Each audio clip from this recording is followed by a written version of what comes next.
Hey, it is your buddy Peace and Harmony with you here today. We're zooming in and focusing in a little bit more in depth on a great viewer question that we got in, and that is really to look at cognitive dissonance.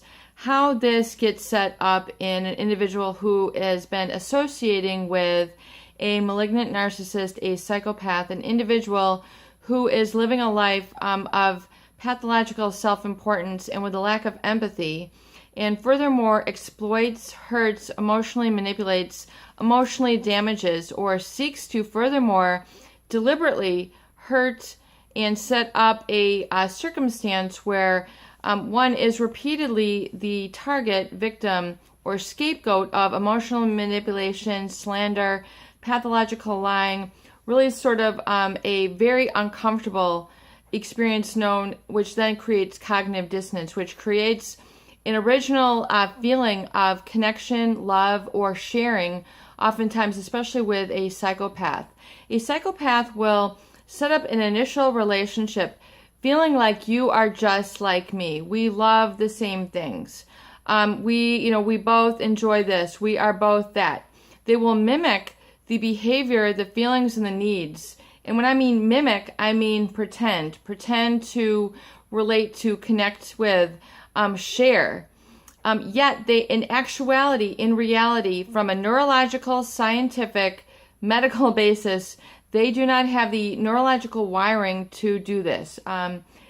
Studies have been shown that the neurological foundation in a malignant narcissist is set up not only to acknowledge pain within others, but to also have kind of a reward when they see others in distress or others really at the target of pathological lying, being mistreated, being yelled at, being told one thing and doing another, having a really thick wall of lies set up around you, and furthermore, creating experiences like sexual experiences with this, financial experiences with this, familial involvements with this. In other words, getting married, having children, yet they are not really in the family. They're not really in the marriage. It's a shell. It's a sham. It's an act that they're putting on in mimicking that role for that person. And a lot of people, they have trouble understanding this because it's something that they could never do themselves. So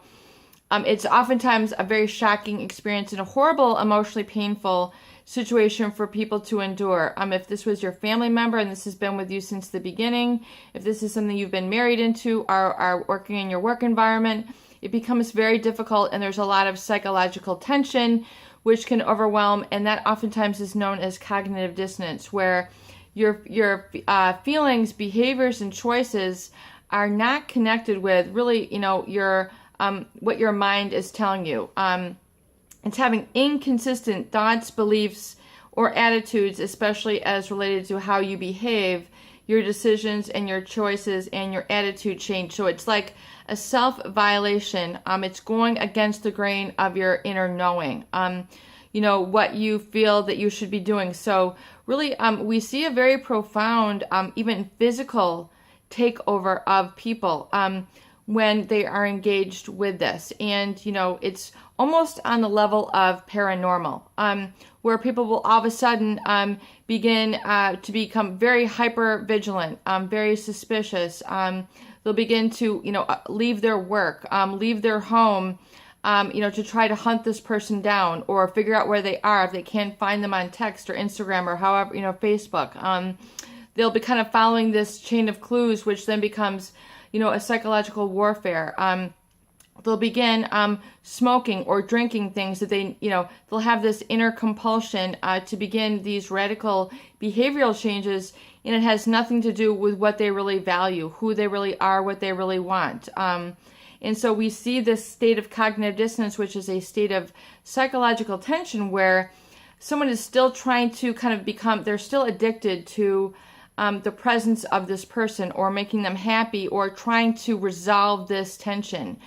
This can take the form of hyperarousal, where the psychopath or the malignant narcissist has hyperaroused them sexually through sexual treatment, talk, behavioral touches, etc., and they will hyper arouse the system and manipulate the body, mind, and spirit, and then to do things and create, compulsions, compulsive spending, compulsive masturbating, compulsive gambling, other sort of, behaviors which are really at a cognitive dissonant level. You're coming from a state of cognitive dissonance where you're then stimulated to do things against your inner best interest or your inner knowing, or your inner instinct. So there's a disconnect between living your values, living your self-belief, living your self-protection, living your happiness. You're not coming from that happy place.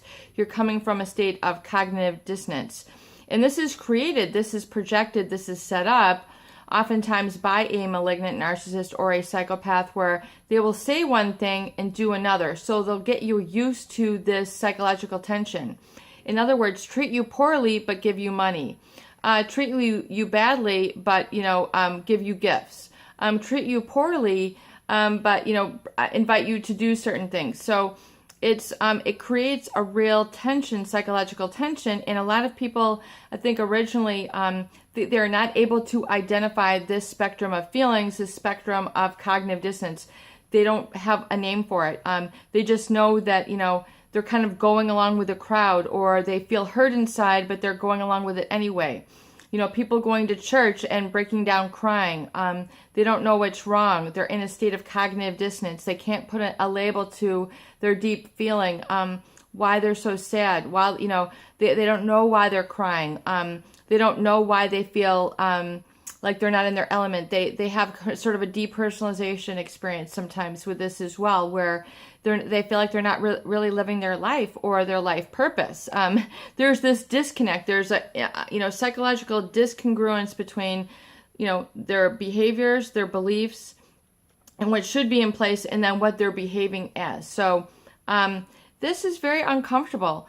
Experiences of cognitive dissonance, if you need specifics, it can be, knowing that you should be working and you're not working.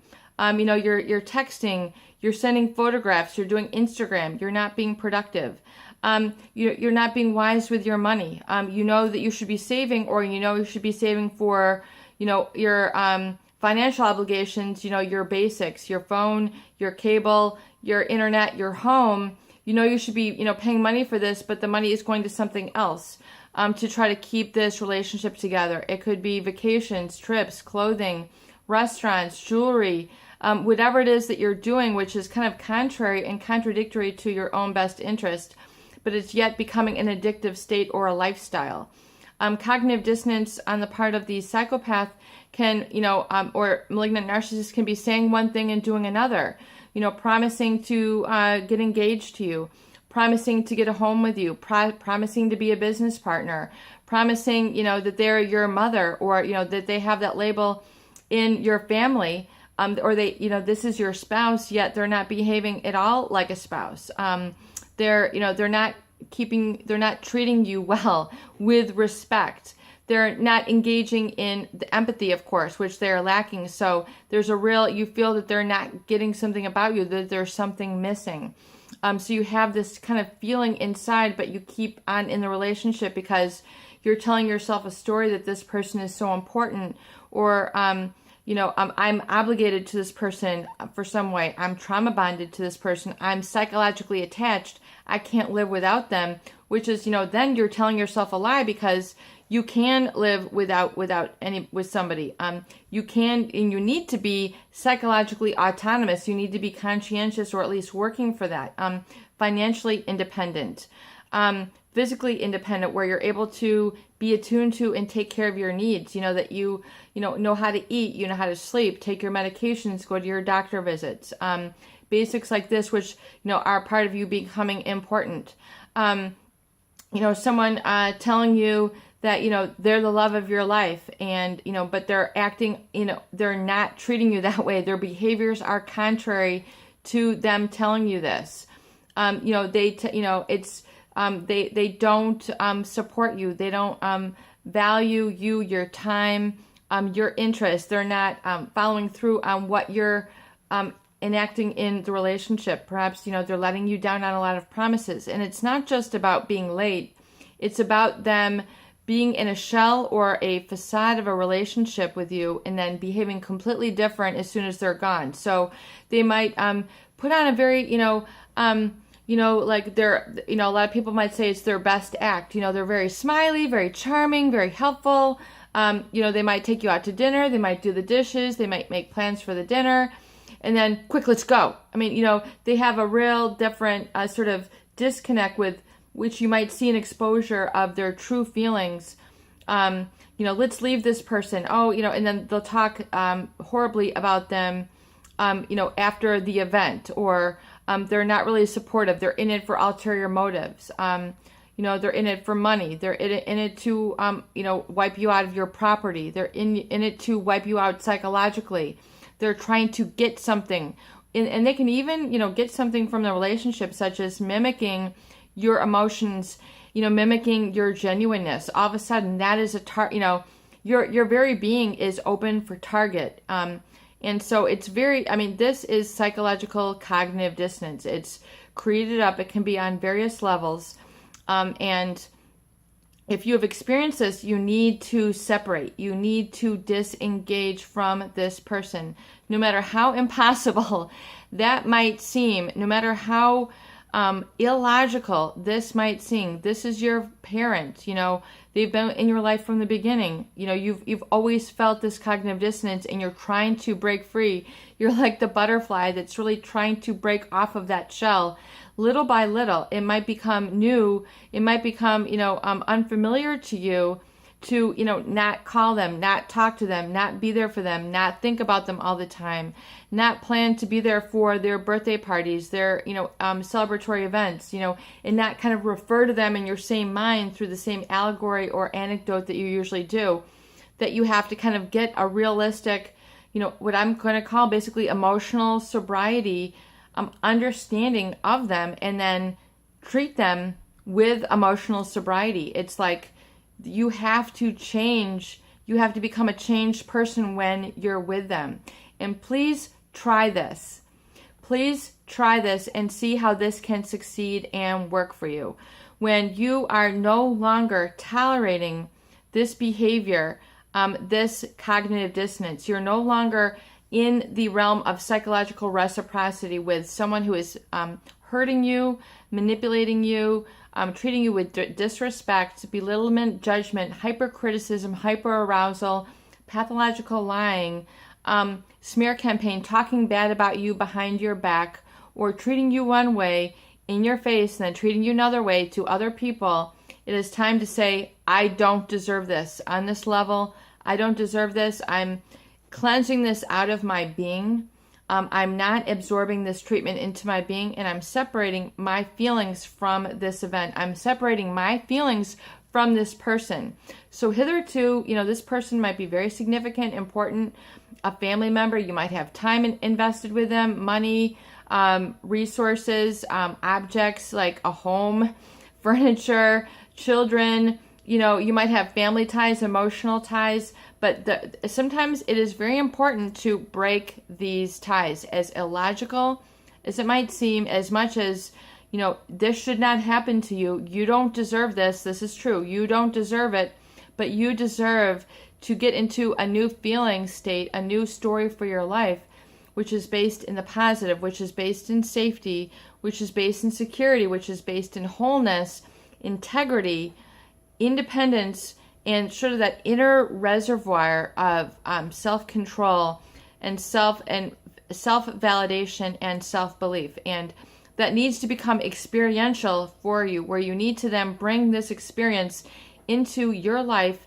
at large. But furthermore, if you have to engage with this person, you need to bring this feeling into your relationship. So, you need to separate and become distinct from them physically, emotionally, psychologically, and spiritually, and realize that they're kind of in their own energetic vibration, or they're in their own energetic way, which can become very dissonant or a lot of tension. And then there's you.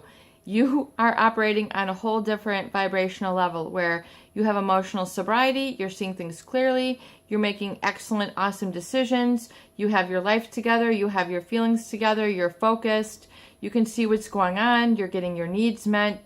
You're not in a reactive state to this person. You're not following their nonverbal cues. You're obeying your own verbal cues, and you're seeing things accordingly, and that is empowerment. And that will become emotional congruency for you, where your body, mind, and spirit and your choices are now working together, and you're making wise decisions, and you give yourself that basically, air pat on the back. Good job. I made the right decision. I made the right choice. I'm feeling better. I'm no longer stuck and blocked by the psychological tension that is being created by this individual in my life, as well as the life of others. It is peace and harmony with you here today, and I hope that these videos do help. Please share and please subscribe for more great tools, videos, discussion, and support.